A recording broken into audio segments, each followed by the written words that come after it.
برادر عزیز، تو خدای مهربان داره که به تو خطاب دارد، تو رو فریاد کرد ایستاده است.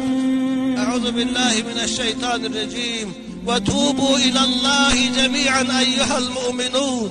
ای مؤمن گمراه، ای مؤمن فریب خورده، ای مؤمن در دام شیطان افتیده، ای مؤمنی که هوا و هوس و امید تو رو فریب کرده است، بیا پیش من، بیا توبه کن، من توبه تو رو قبول میکنم. الان خدا تو رو خطاب داره، بیا الان بعد از نوار تماشا کردم، والله توبه کن. خدایا گناهم به جانم جبر کردم، خدایا من دیگر نمازم قضا نمیکنم، خدایا این جسد ناتوان من طاقت عذاب تو ندارد. هزاران توبه کردم. رو به مسجد بیار، رو به نماز بیار، والله خدا گناهی تو رو میگذرد. والله خدا تو رو مانند نو از مادر تولد کردگی بار این گناهات همش میگذرد.